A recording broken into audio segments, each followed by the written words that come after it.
All right, I'm going to go ahead and get us started. Maybe I'll let these continue scrolling through while I go through my remarks are never as interesting as our speakers will be. Hello, I'm Meredith Badler. I'm the Deputy Director at the CBCA, the Colorado Business Committee for the Arts. And you are joining us for tonight's conversation about artist residencies. What are they? Where are they? How do you get them? What do you do once you have one? What do you do after you've done one? That's a preview of some of the things we'll be talking about tonight. And we have some really amazing artists and panelists here with us this evening. This event is part of a programming series called Advancing Creatives. It is hosted in partnership with RedLine Contemporary Arts Center, which has helped us put together this workshop in particular.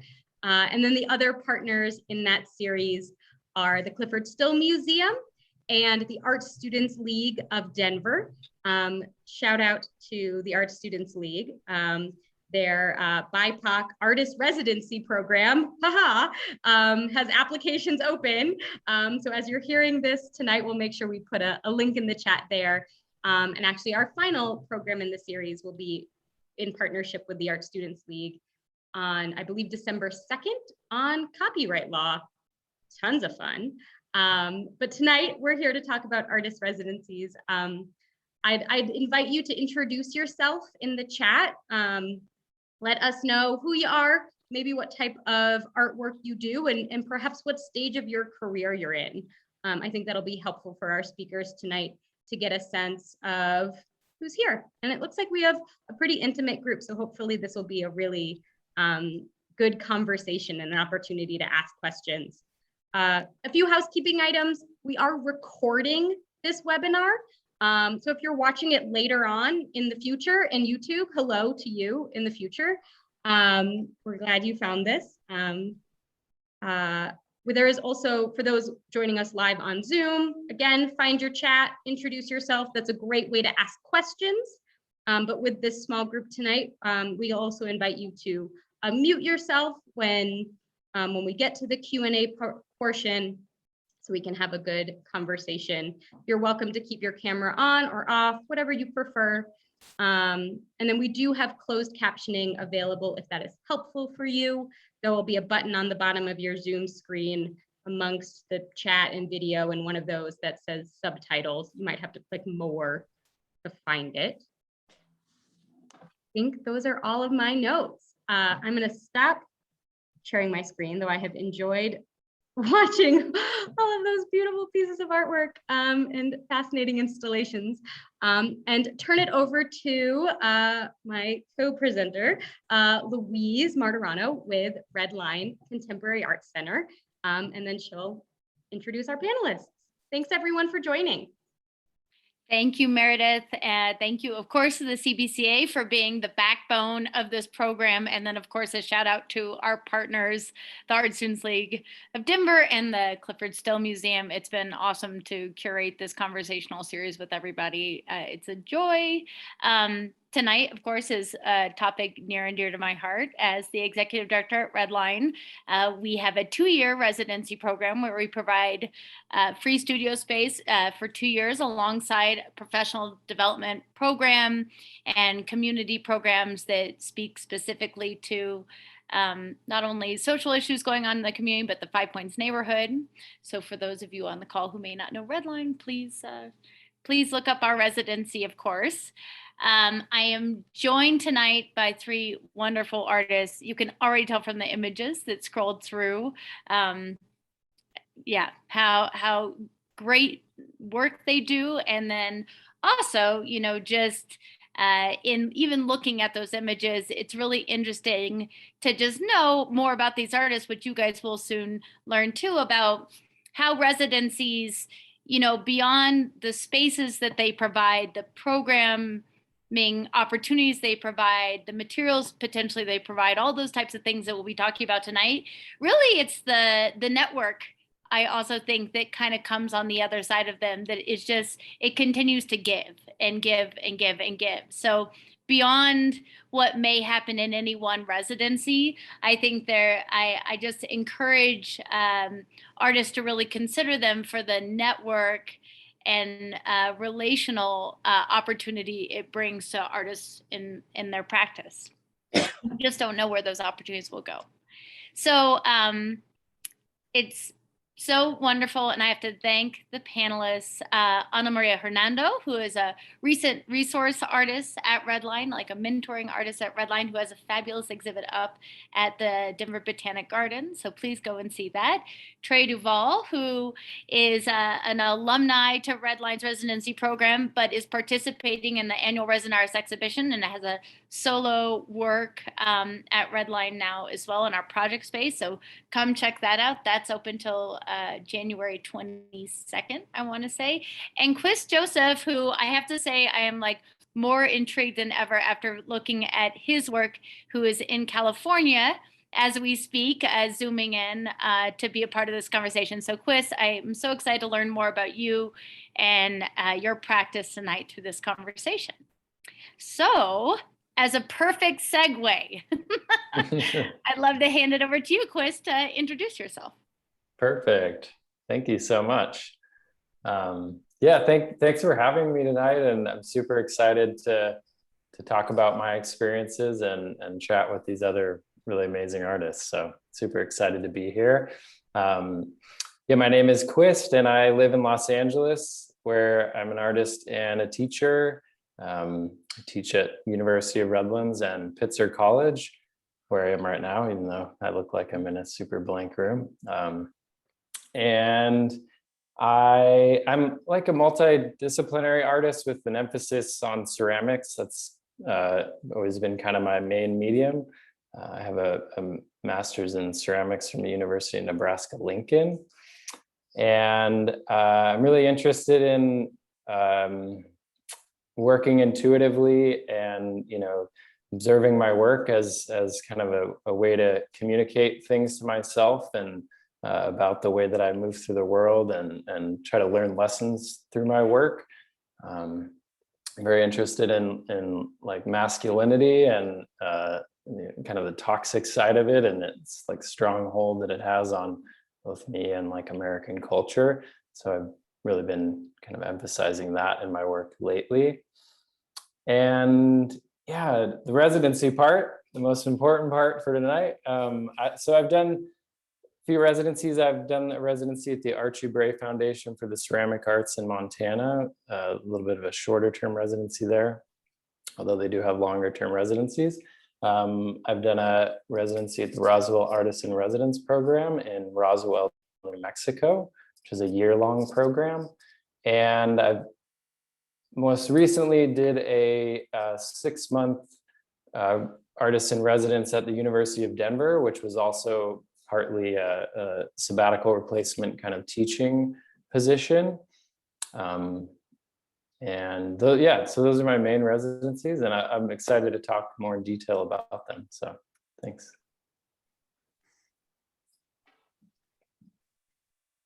Well, I suppose I go next. I'm Maria Hernando, and I make a lot of different things. I paint, I do installation work, and in my installation work, I use a lot of textiles. I have collaborated mostly with different groups of women through the years. A group in the Andes of Peru, where I have used bought what they make and to wear, and then I transform them into installations. Also, my longest collaboration is with a group of cloister nuns in Buenos Aires, that they embroider pieces I design, and then I use them also for the installations. And a few other groups, mostly women throughout Latin America. I have done also prints for many years now with Bat Shark. And I love words, and I use words in different combinations, but you might be already noticing that I have a strong accent. My first language is Spanish, and I feel how in my head I go from English to Spanish back and forth, and I see the presence of words in my work and in the way I think about the work. And sometimes I write things related to the work. So that's mostly what kind of work I do. And with residencies, I have done some residencies when I have installed work at museums. Like the first one I did at the Kemper Art Museum in Kansas City. I have done then residencies at the Oklahoma Contemporary at Oklahoma City and the Marfa Contemporary at Marfa. Maybe I'm forgetting some others, but in the work I have done with Bad Shark, those might be my first residencies where I go and I work for 2 weeks, and we work on pieces, and it feels like a residency, even though it's not a structure like that. It's by invitation, but then we produce together these prints. And then I have done a year-long residency at Lana Pool Art Foundation in the south of France, in their chateau. And now I'm beginning my residency at RedLine. Today I'm moving in. I began my little revolution of moving from 40 miles away, and I'm very excited about it.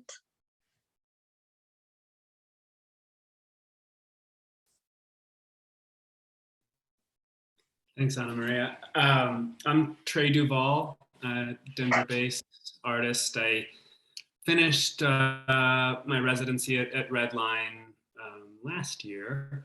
My work is kind of largely sculptural, but also do some video and performance-based work, some ceramic work as well. I tend to be kind of form follows concept mostly in the studio, so I find myself doing a lot of different types of work, but most of those are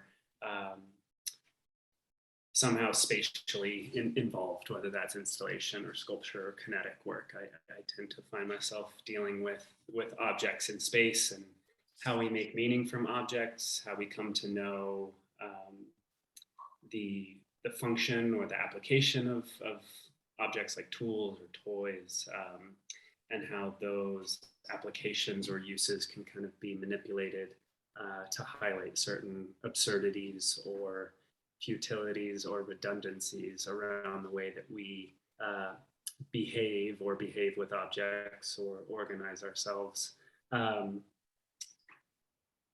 Did about 5 years or so in Houston when I was going to graduate school, got my MFA in sculpture from University of Houston, and stuck around there and taught for a little while. And I'm currently teaching at RimCAD in Denver as well. Residency experience for me, certainly RedLine, as I mentioned, and then also did a residency in Marfa with, it's a partnership with Fieldwork Marfa and University of Houston at the time, and then ended up kind of, as Louise mentioned, staying involved there. So ended up going back out several times and being involved in the application process as a reviewer, then doing studio visits and kind of a mentor for artists out there in the years after I was there as resident artist, as well as a residency at the School of Visual Arts in New York. And it's similar to what Ana Maria, you had said about kind of residencies that are focused around shows. A couple of they were they were described as residencies, but it's really the week or weeks leading up to a show with a highly singular focus at the University of Wyoming and San Jacinto College in Houston, Texas as well. I'm glad to see some familiar names in the chat, and thank you for those of you who are introducing yourself. So with the chat, if you have questions in the flow of conversation tonight, feel free to pop them in the chat, and I'll be kind of keeping track of that as well. So, you know, we may grab questions out of the chat as we're talking, but there'll also be a time closer towards 7 o'clock where we'll kind of stop the conversation between the three of us and get to directly answering questions, which hopefully we can do live together in the chat. So the first kind of part of this, which I wanted to talk with both of you about, is kind of this general idea around what residencies are, who they're for, what type of people go, when they go, just in a very broad sense. I'd love to hear what both of you think. If you were to answer the question, what is an artist residency and who are they for? So maybe we'll start with Ana Maria in the most general sense, and we'll get to our individual experiences, but in a broad sense, if someone was to ask you that, what would be your answer? You know, I think residencies offer the opportunity to concentrate. It might be in a project or with yourself. It offers a somewhat disconnection from the world, from the everyday life, and to be in a space that's different than where you have been. And that can be very positive because it closes a lot of noise that we usually have, and I think can allow us to listen more to the voice, to the creative voice. And also, depending on your life, it might offer the time space, not only the physical space, but the time to just concentrate on something that it feels very luxurious to do that. So but in my case, when I have a studio and I can do a practice, it's a way of connecting and grounding myself to the place and to the work. So if people can do that, I think it's a great opportunity to reflect on your work, and yeah, and they can be very valid at different times in your career, depending where you are. Some residencies, you are with a lot of other people, everybody's working a lot, so you also have that component. So yeah, there's such a variety of residencies and opportunities all around the world that it's an enormous menu for us to choose from. Yeah, I think I would completely agree in thinking about, you know, some of the ways to maybe structure a little bit of this conversation. The breadth of what could fall under a residency is a little bit daunting because there are so many different types of opportunities for different artists that either are hyper specialized or extremely broad and in general. Qwist, what do you think to that broad question? What's an artist residency, and maybe who are they for? Yeah, I mean, I think they're kind of like a gift to yourself as an artist, I think. Like, I mean, you know, you have to maybe be accepted or invited to one, but like even the gesture of applying or anything like that, I think is sort of like sending a message to yourself that like you need this time and that your work has value. And I think that's that's something I struggle with a lot, and like a residency like becomes this kind of containment of that that message to yourself and to your work. And yeah, I mean, residencies are like this thing, they're for artists, and they're you know, I think we live in a world that loves to consume art but doesn't really like to like value it, like and this is like this unique space. They're kind of microcosm of the world that you know, every time I've entered a residency, it's like, oh wow, like what if the rest of the world was like this, you know, and like really supported art and gave it the value that it deserves. Yeah, yeah. I think support is an interesting word. I mean, certainly thinking about time and space to concentrate and to really focus, right? That message to yourself, or maybe a message from someone else that says, you know, this is the thing that you're going to be doing for this fixed amount of time, is unique. You know, I think maybe an academic program or a graduate program might provide that in some way, but there are so many other external forces and demands on your time in that situation. So residencies are at least in my experience, have been quite different, where at least the ones that I've done are extremely self-directed. Right? The time is there, but what you do with that time, in my experience, has been largely up to me. And it's something we were chatting about before in the lead up to our conversation tonight, that idea of, you know, kind of being really clear on what you want.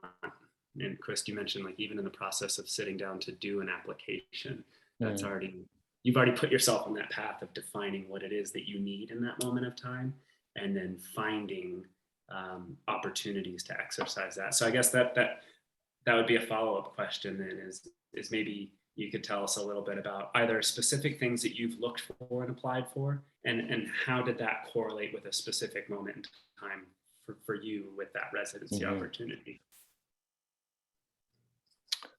Yeah, I mean, I think like so I did a residency at the Archie Bray Foundation for the Ceramic Arts, which is in Montana, who does 2-year residencies and also short-term summer residencies. And I think at that moment in time, like I applied while I was still in graduate school, and I would think I was really worried about coming out and like losing my drive and direction. And I really wanted to kind of fall into something that continued that. I think in that instance, once I was there, I think I was actually kind of not maybe ready to do it. I think I know now, like me as an artist, like I go through cycles of like a lot of production, and then I need a lot of downtime to kind of process that. And didn't really work for me to like crunch out this like thesis show and then like literally go like 2 weeks later to this residency, and like you know, it just like I kind of tripped a little bit, and I made work and stuff, you know, and formed community and other things, and got to be at a really amazing residency with a lot of history. But I, looking back, kind of wish that I would have saved that time for another moment in my career. They are a residency that allows people to come back and reapply. So, you know, maybe that could happen down the line. But whereas like another residency that I've done, the Roswell Arts and Residence program, I think I really, they also actually had even let me defer it a year, because I really wanted it to be like a moment when I was really craving like time and space to work. And you know, I kind of knew a lot about the program from mentors and friends, and kind of knew how special it was going to be. And so I kind of saved it till I was really built up and kind of ready to have a big year of work. Yeah. That's it. The way you described that too, the post-grad school wanting to, you said, fall into something that kind of keeps that momentum. It certainly rings true for me. This, which is a total separate subject maybe for another talk, but the idea of downtime as an artist and recuperation time as an artist after something like grad school or major shows is just so crucial. And at least for me, very hard to do because it's like I'm so myself, my identity is so wrapped up in my work that if I'm not producing and working towards something, it's like, oh, what am I doing with my time? But it's so important to rest between. Yeah. Anna Maria, are there times in your experience that have kind of either worked in parallel with these opportunities presenting themselves, or have there been, you know, I think between the three of us, certainly you've got the most residency experience, and I'd love to hear about kind of how your personal practice at times, for better or for worse, has aligned with some of these different opportunities. And then kind of as a cascading question from there, if there's one residency in particular that was in the most influential on your practice, and maybe some details of why that is, or why that was. I don't know if I'm the one that has the most residencies, but for me, for a long time, so I raised 3 kids on my own, and living and also seeing that the residency, for me, it would be productive if it was of a certain amount of time, not a 2-week or a 3-week residency, and living for longer periods was not a possibility that I could do with 3 kids. So I waited for a while, and then I was working on different projects. So the opportunity, you know, I was busy with other things, so I couldn't leave. And I was always involved in some project, but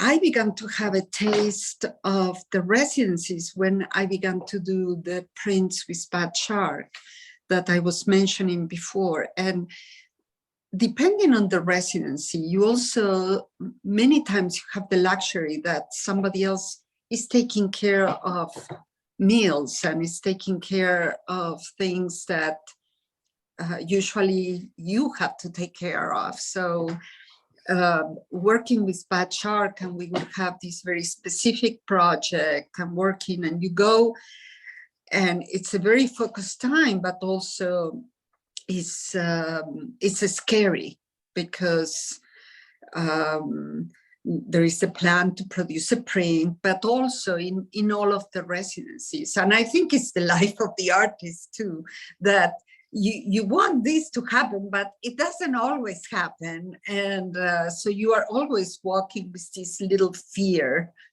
that, will I do anything? Will the work have any meaning? Or, you know, a little bit of this test, it feels.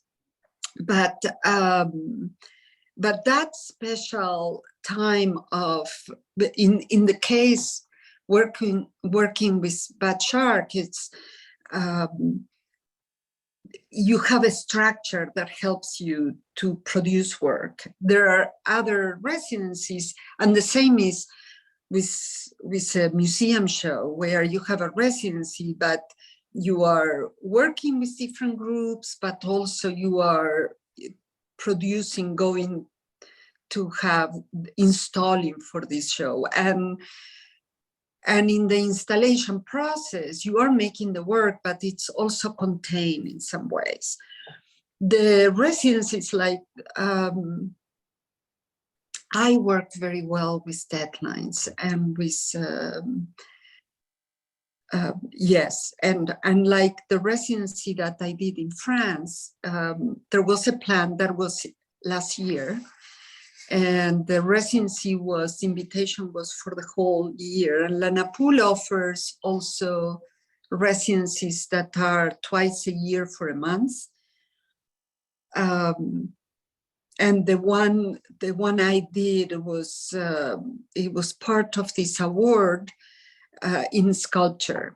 And I was going to be there part of the year, come back to the States, go back, but then it was the pandemic. So I was there from January to November. And it was, on one hand, it was fantastic because I was in the place with the materials and time and quietness to produce work.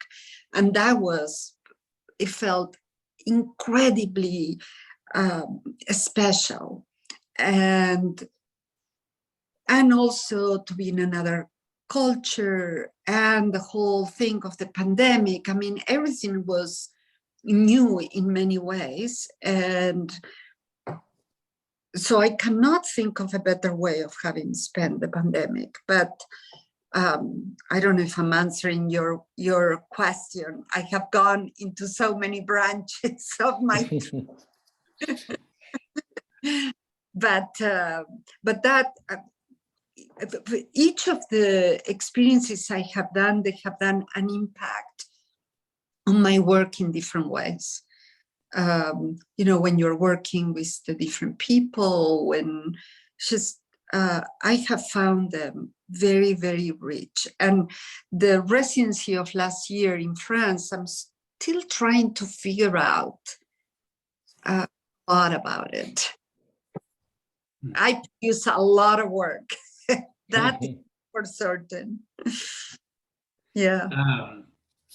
You know, I was thinking about when you mentioned that, you know, there are some residencies where you don't have to think about cooking, or you might be working around other people, or you might be completely alone. You know, I think we've alluded to some of this, but I think, you know, between the three of us, it might be beneficial to just kind of, I mean, there's the breadth that we talked about, right? Like there are some residencies where you have an expectation. I know Houston Center for Contemporary Craft is one that comes to mind, where there are set hours that you need to be in your studio, and they are they like to keep their artists to those hours, because the artists being there to interact with is important to their attendance and their kind of programmatic designs as an organization.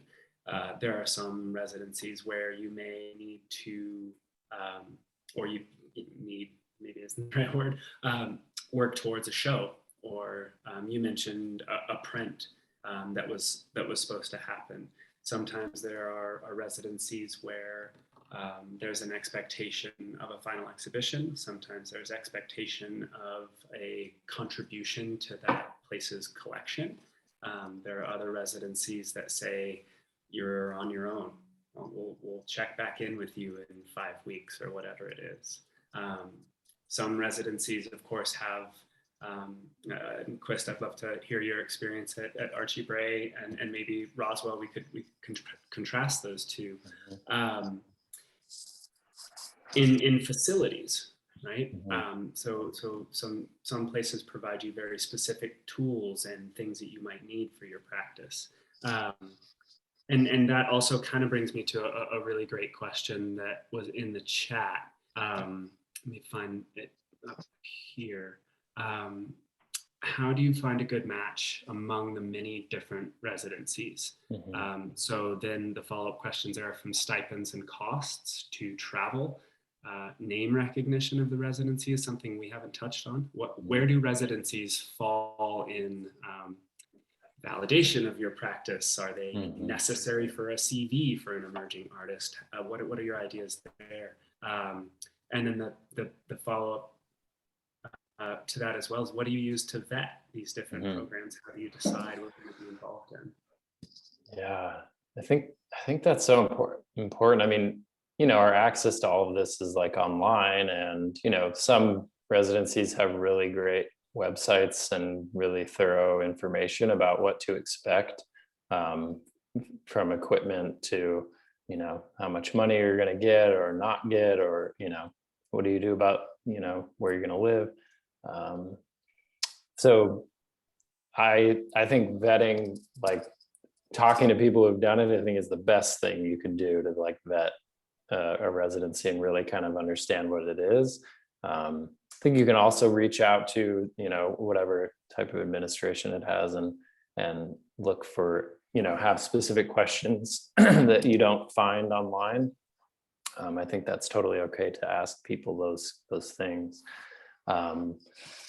Yeah, you know, to kind of contrast maybe Archie Bray and Roswell, like you said, Trey, I feel like, you know, the Archie Bray is like a very ceramic specific residency. And so, you know, if you're a ceramic artist, like they have like, you know, amazing equipment that you might never have access to, you know, otherwise. So I think thinking about like what you want to do, you know, how you want to like maybe challenge yourself in that time, or if you have a specific project that you could imagine, you know, that you might not otherwise be able to produce, you know, thinking about things like facilities and what what that residency has to offer in terms of the facility, and also, you know, assistance in engineering projects or using equipment that you haven't used before, that can be really huge. So like the Archie Bray has like unbelievable facilities and really large kilns, so you can kind of, you know, take scale risks and things that you might not normally get to do.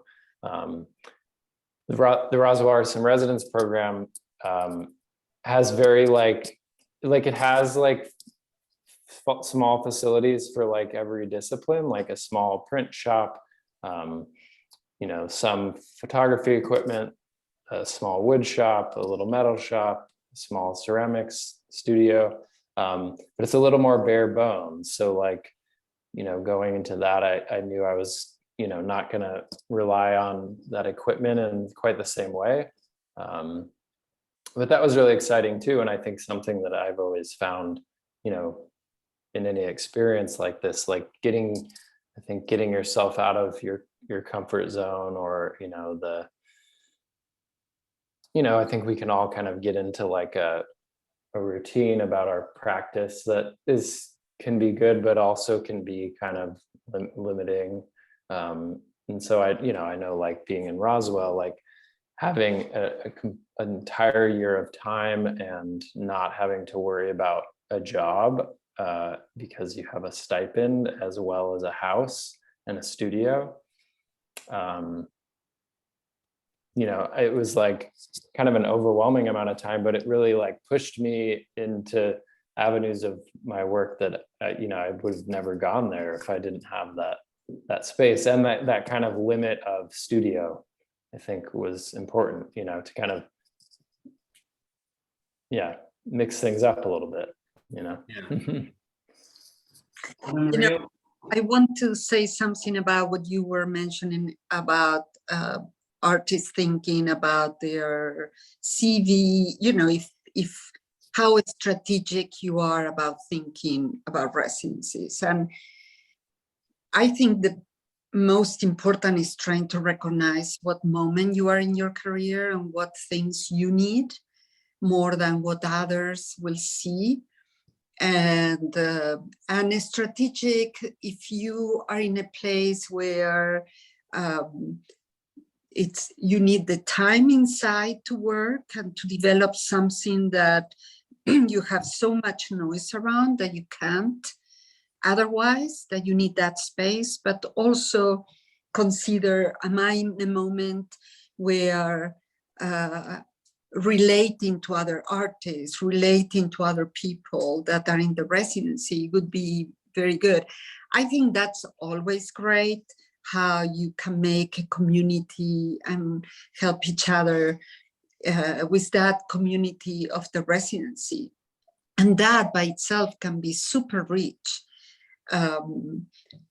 because we learn, I mean, most of us, we learn not only from what we do, but what we see and what we talk with other people. So that can be super rich. So I think my advice would be to be strategic in that way, and also in the concrete parts of, oh, are they giving you stipend, how long it is, how can you hold the rest of your life in the meantime, if you have family, or whatever it is. I think you have to consider all those things. Sometimes I find that there are so many residencies, and to be in another culture also can be something very rich, but also you have to think, do I need to be in a more quiet rural area or a city? What does talk to me? What would help my work? And talk with other people about it. Not only people who have been to that residency, but other people that know you. For me, the environment is fundamental, but also you don't want it to be so important that it's distracting, where it becomes more like a touristic thing and a fun thing, and because that will pull you away from your work. And yeah, that's so interesting.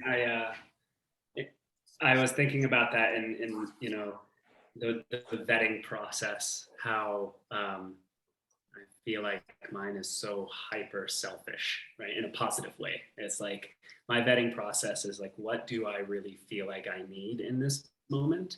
And will this residency or that residency? And I guess that's probably like,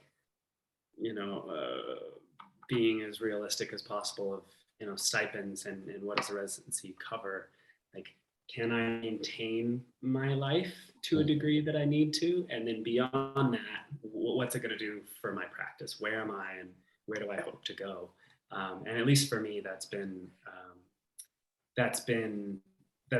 of worked in a way of helping me vet these things. And, I do think similarly to, it's maybe a similar relationship to what you mentioned, Ana Maria, too, about like the distraction. So for me, the School of Visual Arts residency was 100% that. Like, I was making there, but I hadn't spent a lot of time in New York before that. I was very unfamiliar with New York in a specific art focus, and so that was my goal. Like, I knew I was going to be there. There was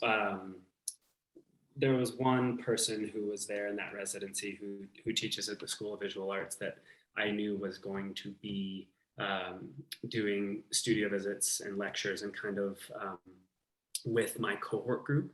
So I was strategic about who I was going to be around as far as the people in the residencies, but it wasn't a studio residency in my mind. It was on paper for them and how the residency is packaged. But for me, I wanted to be there, and I wanted to be working and be looking and observing and seeing. And of course, I was making, because that's what I do. And there was a show at the end, but that wasn't necessarily my focus there. So in a similar sense, that was my goal. That was my I was clear on what I wanted for that. So I think to have gone to that type of residency for me in that moment and locked myself in the studio would have not been very beneficial. So again, it's so highly kind of self-defined on how they're successful.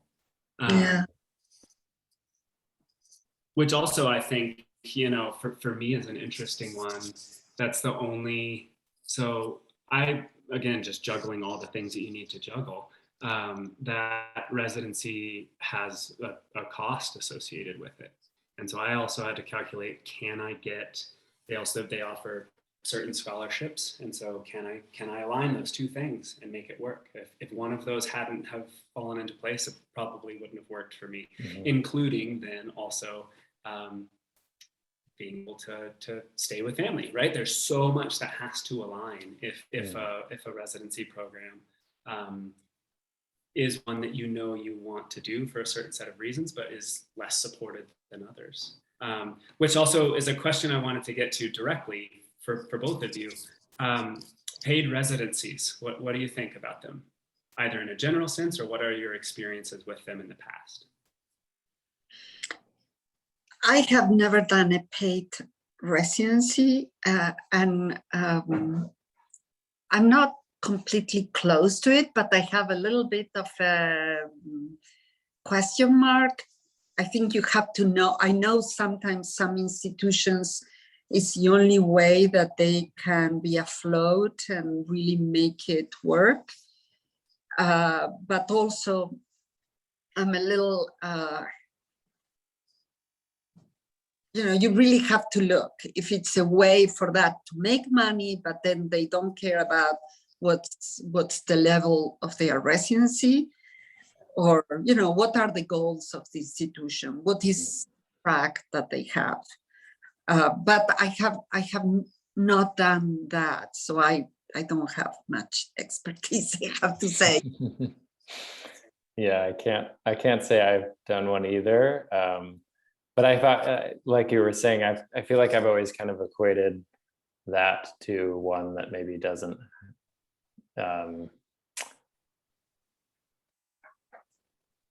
like hold any weight in the art world, or like it doesn't have like credibility or something. And I don't know that that's totally true. I mean, I'm sure that there's some that are really quality and bring in great artists, but and it's also like, I mean, hey, like if you have the means to do that, then that's great, but that's always been a big motivation of mine, is like how I kind of think of a residency like any other art opportunity as like part of the job of being the artist, and like how can I make a living doing this job, right? So like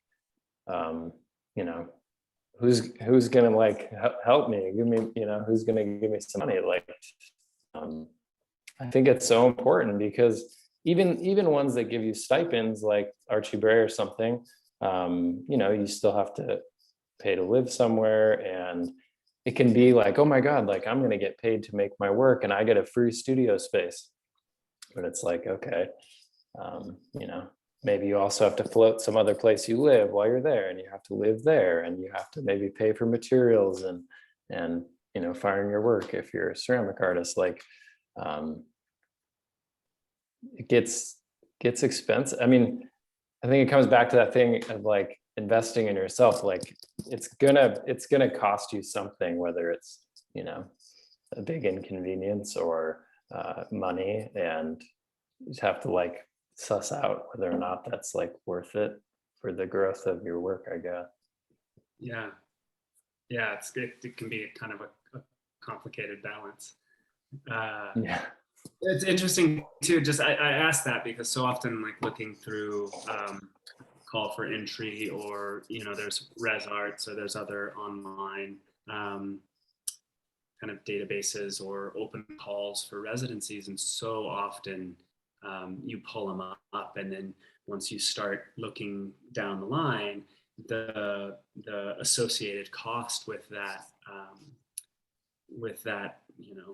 air quote opportunity is so high that like I wonder how those align for certain people, and exactly like the constant idea of doing what's right for your practice and being aware of, for lack of, it's very cynical to say, but not being profited off of in that way. Residencies are a thing that should support you and support your practice. Does sometimes, I feel like, take some careful looking and careful, I guess, vetting in that way.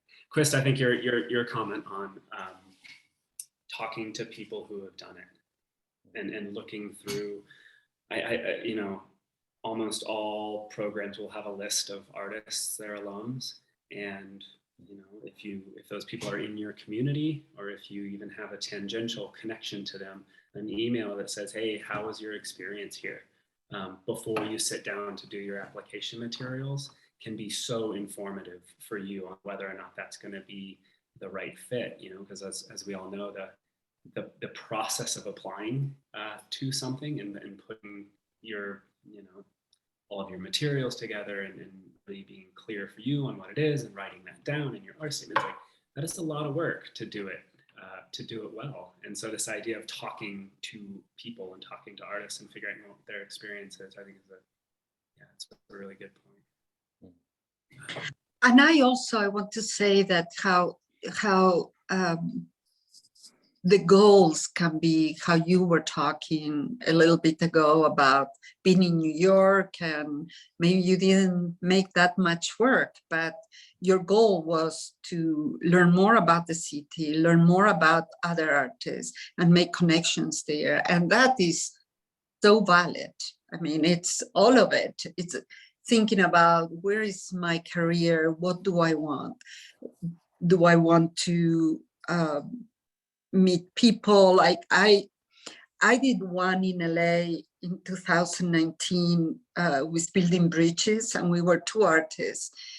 And one of the reasons I wanted to connect with the Latin American population and art side of California, that I didn't have that much relationship. So that was one of one of my goals, to go into that residency. And so yes, it's hard sometimes to know exactly what it is that you need, but you might know what you want, and that might be a very big door towards what you need in your work and your career. Yeah.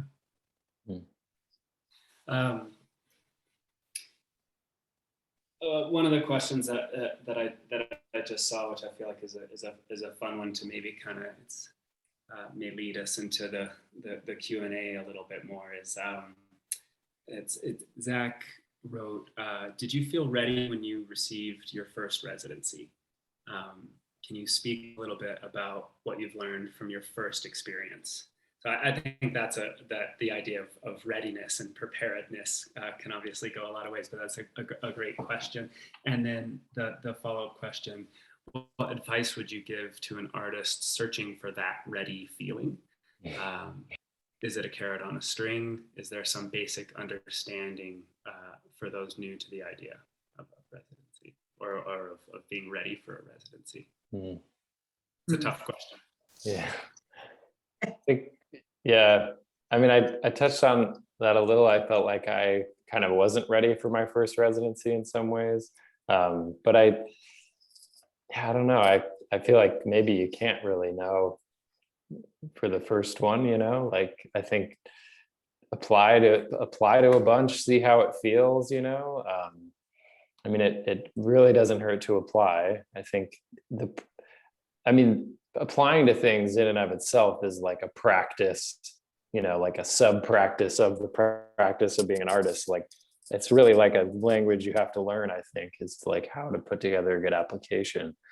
You know, and even like, it's certainly like running by the application by fellow artists or people who have more experience in that, I think can be really, really beneficial to kind of polishing that up. But yeah, I mean, I would say like, if you see yourself in a residency at any time, you should definitely apply and like see how it feels. You know, my wife always jokes with me because like I'm always like nervous about applying to things, and she's just like, oh, like you're acting as if you're gonna get it or something, right? Like just like apply. It's not in your control really, right? And then like if you really don't want to do it, you just say no, I guess. My answer is that I don't think, you know, for your first residency, I don't think I wasn't ready, and because you don't know, and also it's just you probably are not ready. And I, a good thing to say, okay, I'm going to do a residency. I might not get it completely right. It might not be the best match for me, but just if it's something you want to do, just do it. And then the second one will be better and you will know more and you will have more of a, well, I didn't like this. I love this other thing. And then you look for more of that you love. And, oh, I didn't feel very respected here. You know, all afterwards, but probably nobody's ready for the first one. But now with this makes me think about something different, is how do you prepare for a residency? And like, I think a lot about what materials I want to work with. And I think in that way, depending on the residency, I think it's good for you to be ready, because sometimes you're in a place where it's not that you can order and you have or go to the store and you have those materials that same day. And, you know, and the clock is ticking. So I think it's good to be, on one hand, ready with what you think you want to do and have all at hand. And I'm a list person and I make my long list. And making the list it's thinking about the work too. It's a little bit like the application process. And then you feel like, for me, I feel like, okay, I feel I'm ready. And then the work might take you into completely different direction, and it's okay. But at least you have the tools and you have a place where to start. And yeah, and be practical. You know, if you're going to take flying to a place, so what things you can bring? You cannot bring your X-Acto knife in your carry-on. Yeah, that's you know, that my first residency program was out in Marfa, and that idea of it was somewhat project based in my application, and that changed completely. But I did know that I was going to need, you know, a couple 1,000 pounds of porcelain, and so planning that out, and I didn't have enough, which turned into, you know, whatever it is, the 4 hour there and back to El Paso for 2 bags of porcelain. And I think that type of planning is crucial. But you know, I think that idea of the readiness, and I feel like I'm kicking everything back to this, but it's the only way I know how to make decisions for myself, my own practice, is that clarity of, is this right for me, and what do I hope to do? And if you can answer those questions for yourself in a way that feels authentic to your practice, then it's hard, you know, without like getting put in a studio that has a leaking roof or something, you know, like all sorts of things can go wrong. But if you're making decisions based on what you feel like is authentic to your practice, it's hard to imagine not being ready in that way. Well, it's 7. I feel like I have a bunch of other questions. It's been lovely to chat with you both. Louise, are we doing the as a group, or should we keep combing through the chat, or if folks want to ping in? Yeah, I do think since we have a pretty small group, this can be conversational, so feel free to unmute yourself. I was going to prioritize a few that came through the chat recently. You know, with Molly, I just want to kind of speak to this, and of course with the artists on the call who have been on kind of the sausage making side of residencies, for lack of a better phrase. But, you know, the work is ageless and timeless. So do not, you know, pull yourself out of an experience because you feel yourself to be an older artist or later in your career. Really, you know, based on what I've seen and my experience going to other residencies, you know, to try to push RedLine's residency further is really, it's all ages. I mean, we just had someone leave RedLine's residency she's turning 90, so I don't think, that's the most beautiful thing about artwork. I remember Jean-Claude and Christo talk about their artwork as their children that do have these like actually lifespans. But I do think when you're applying to residencies, it's the work that's going to talk. And I really do think for those of you who may be having anxiety around, is this residency right for me? I do think, similar to as our panelist has been saying, it's about what you want. It's not necessarily, like Ana Maria was saying, about what they want for you that makes it the right residency for yourself. So when you think of, to Keely's question about bedding, what in the hierarchy of needs of your practice, what do you need most, and what residencies provide that, and kind of backing yourself into that. If you need community, you're looking for artists for shared experiences, then you look for a longer durational residency like RedLine, where you have 2 years to not only connect with the 18 folks you're side by side with, but also the people that those 18 folks are connected with.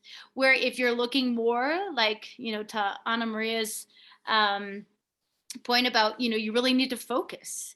You may not want to pick such a long residency or more project-based residency. So start with yourself and your own needs.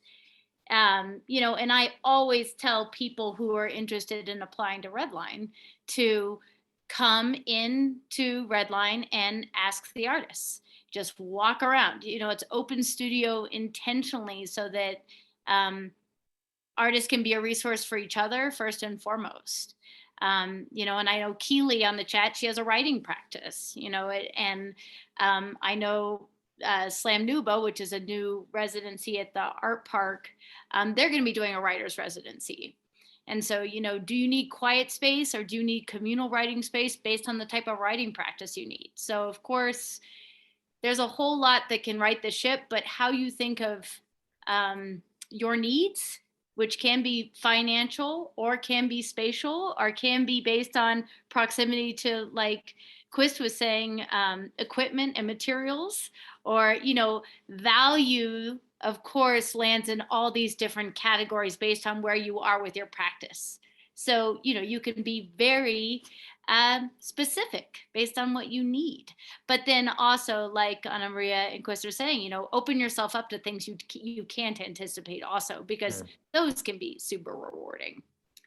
I just realized I had a whole crap load to say about this stuff. So I don't know if I can say crap load on a live stream, but I just So as you mentioned too, kind of being on the, having the opportunity to be on the other side of looking at applicants to a few residency programs, and I think that kind of merges nicely with Zach's question about readiness. Maybe outside of the practice readiness, then I'm thinking and speaking more about your application readiness, is do your research. If you feel like the place is right for you and the opportunity is right for you, or the people who are involved are right, whatever it is that is right for your practice, do your research on is that true, as we're all finding these things out mostly online, and then B, if it is, shape that into your application. And be clear on what it is that's going to be right for you in this experience. Because as Qwist mentioned kind of at the start of the conversation, like that process is so incredibly valuable. And looking at applications in different contexts, sometimes it's really clear that the person didn't look at what the opportunity was, or is thinking it's something so completely different than what it actually is, that they might have incredibly strong work and really interesting work.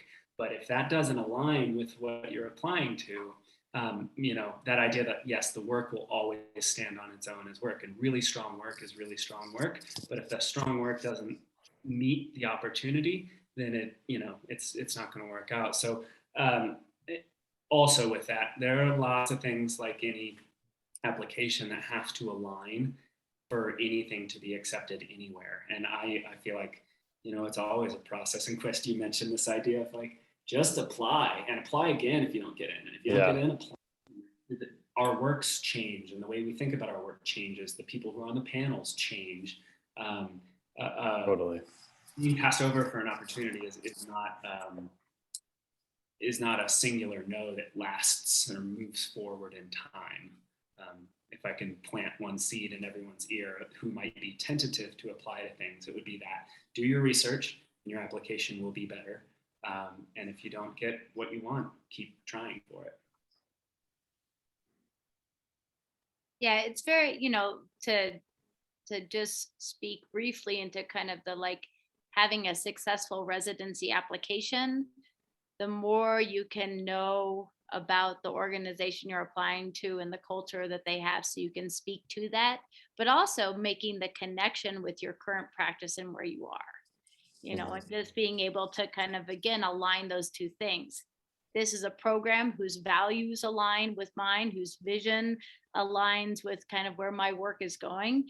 And then similarly, it has this similar support to where I'm going. And, that sort of reciprocity that can happen between what you want to do and what the residency provides. I feel like are there any other questions did we miss anything? Zach, I feel like we did get to most of your question, maybe. Okay, good. Right. Yeah, if anyone wants to pop in, unmute. Is there any other questions you guys have? Nope, I see something. Nope, I see a thank you. Woohoo, Molly, of course.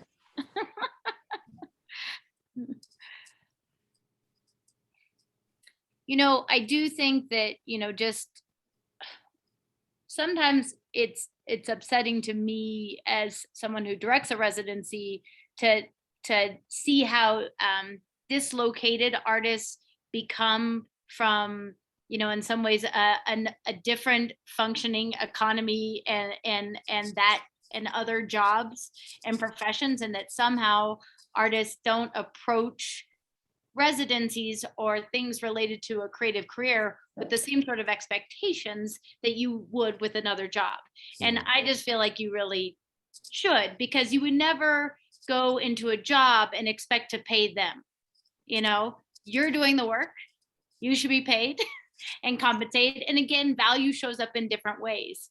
But, I would definitely try to understand that, like, the more artists show up in spaces that shows more of a equitable practice around an artist's career, the more again, the infrastructure around careers will solidify, and there'll be more of a baseline that artists begin from, versus always having to begin with nothing. So the more we can kind of teach residencies and institutions kind of the needs of artists, it will be less an expectation and a more of an understanding when you start, so that's just something that, like, please don't pay for residencies, please don't.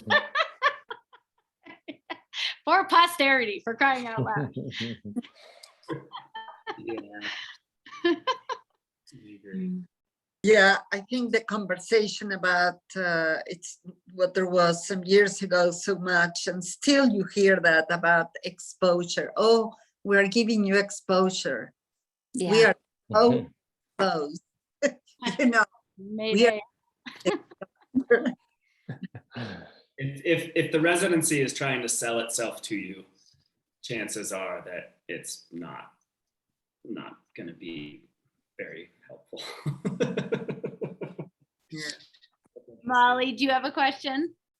I was just gonna say thank you very much, and it's just so nice to hear other artists talk, because I have these conversations that go in my head all the time, and I think no one thinks like I do. Nobody talks like I do. I'm so weird.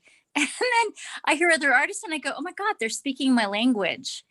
And so I thank you all so much, because you're just saying things that go straight to my heart. And I go, yeah, it's validating. It helps you to know, I think, that you're kind of cut from a cloth that other people are cut from. So thank you very much. I just really appreciate it. You're welcome. Thank you. Mhm. Any other questions? I think with that comment, that is one of the rich things about doing a right residency, where you can be in that dialogue, where you feel that, oh, this person understands what I'm talking about. That, And critical discourse, Yeah. outside of academia. I don't, just personally, I don't have a ton of gallery experience, but talking with people who do, that doesn't always come with that either. And so residency programs that do have a community around them are an opportunity to get that type of community and engagement around your work, and then also the opportunity for you to engage deeply in other people's work who are also deeply engaged in what they're doing, and I feel like it's that type of environment facilitates so much growth. And I think, certainly RedLine is that is the environment there, and it's incredibly healthy. Well, and I do think until we get the world to kind of provide beginning of career salaries to artists, which again, what we're all philosophically working for, because nobody wants to wake up in a world where there's no art or artists, because that would be miserable. But you can of course calculate value in different ways with residencies based on where you are. There's value that comes with the people that you might be exposed to, be in connection with. There's value to the equipment, of course, you would have access to, or again, like Anna Maria was saying, the place you may be and the community it's within, if it's specific to some of your practice and interests. So it's not to say that, you shouldn't do a residency just on the merits of how much the check is, but just make sure that based on what your needs are, that some of those other values that could come with an unpaid residency that is truly just an invitation, that it does align with some of the needs that you have in your practice. Having that space to just have a focused practice, or having access to equipment, or having access to curators and community, or critical dialogue, like Trey is saying, or just more relationships because your practice is in isolation, or to really focus on building a body of work that you wouldn't have the opportunity to do without this allocation of resource, so it's not so cut and dry until we get to that point where, again, all residencies award like a $60,000 a year annual salary as a jump, but just make sure that the value that is provided is valuable to you, and you're not like, well, great that there's break room, but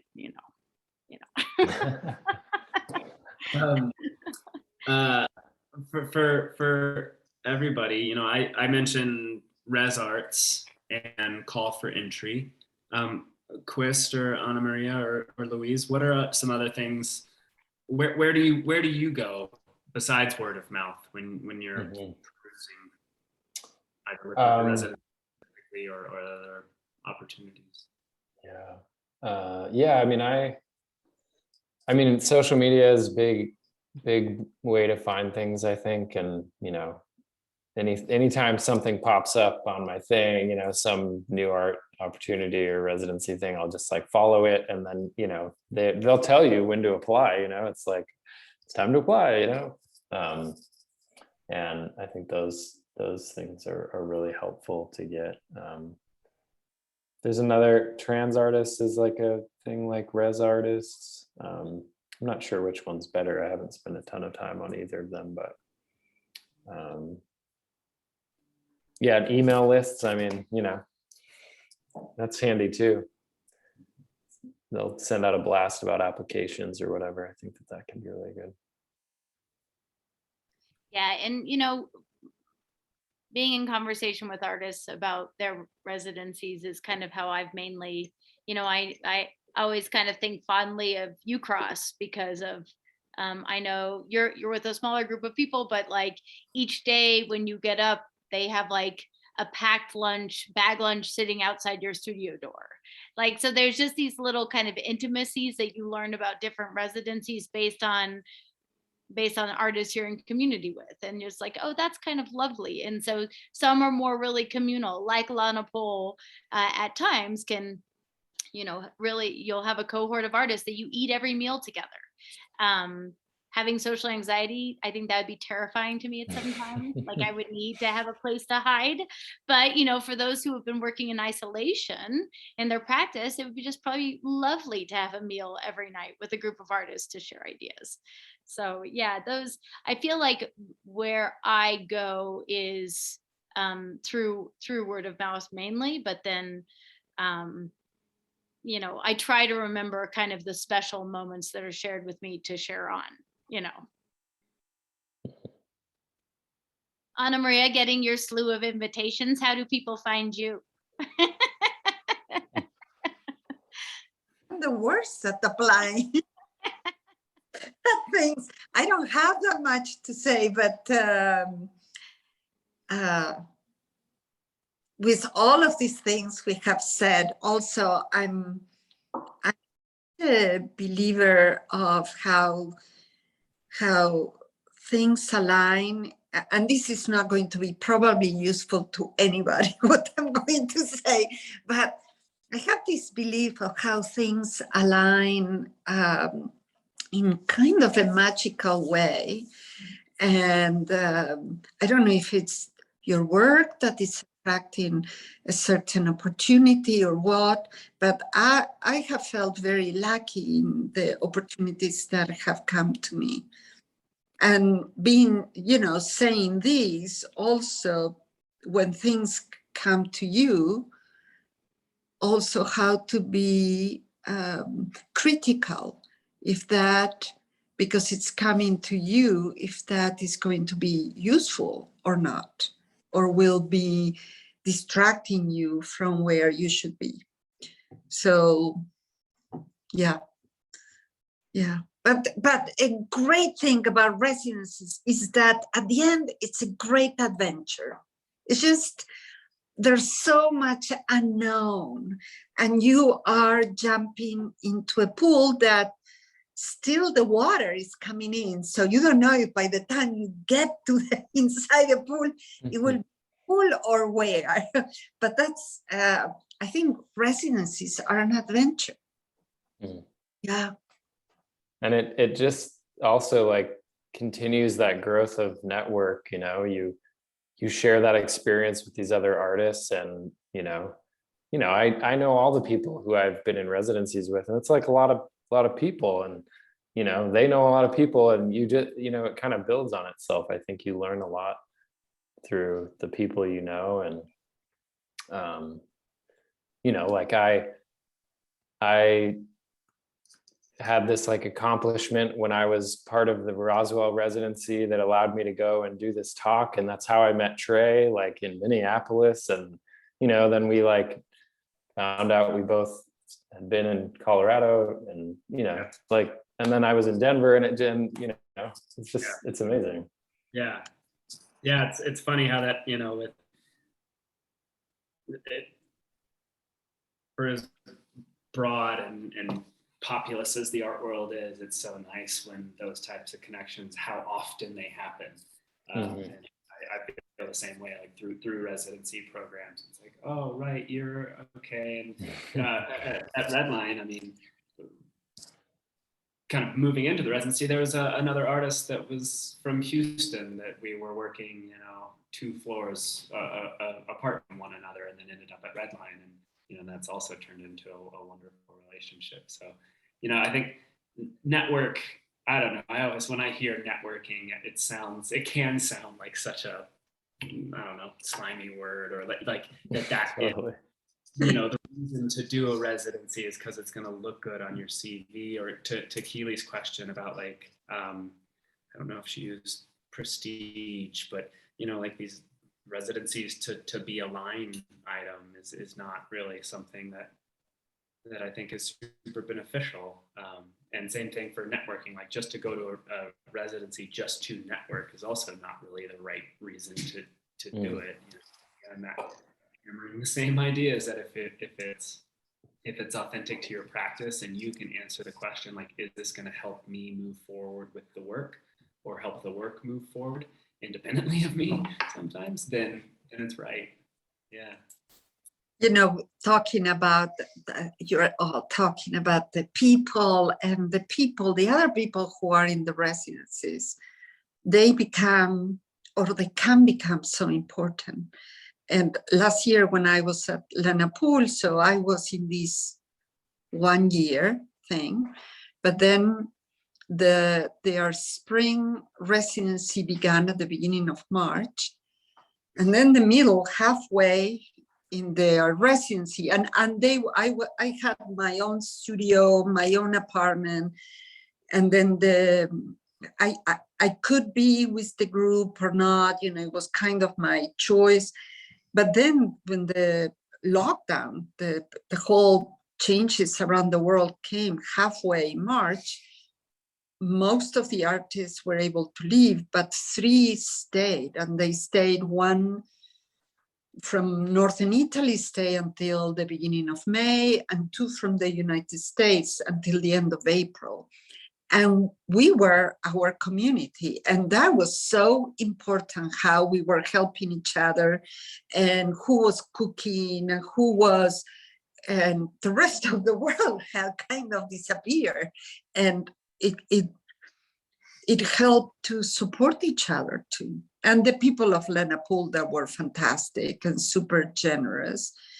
But it was very stressful for everybody, and to have, for me, it was very important to have those 3 other artists to be with. So yeah, there are so many components about the residencies and what you plan and what you didn't and happen. Yeah. Well, I know we are wrapping up on time, and I will just punch myself somehow. I don't know how one self punches, but I'll figure it out if I missed saying thank you to you guys. So Trey, thank you for when I came running to you in the middle of our install at RedLine, being like, hey, would you please help, please have this conversation with other artists? And then you brought Qwist into it, and Ana Maria, thank you for saying yes. Been such a great conversation, and I just so appreciate the time and the generosity of your knowledge and experience that you brought to the dialogue. And so I hope for those still on the call that it was helpful and useful, and you won't pay for residencies at the very minimum is what I ask. And then of course to our wonderful administrator hosts, Meredith and Rachel in the background in the HTML that we don't see. Thank you both so much. And Meredith, I didn't know if you have anything you want to close us out with, but yeah, just the same thank yous. Thank you to Louise for being a good moderator, and absolutely Trey, Qwist, Ana Maria. This was such a wonderful conversation. I know my camera was off so I could focus and listen, and very inspiring. I'm very glad we've been able to record it too, because I am certain people are going to want to look and share this conversation and insight. So we'll make that available to everyone. Check out everything else that's going on at RedLine, at Art Students League, at Clyfford Still Museum, at CBCA. We are here to be part of that community and here to support our artists to grow and thrive. Hope you all have a wonderful evening. Thank you. Thanks, everyone. That was thank you so much. helpful. Thanks a lot.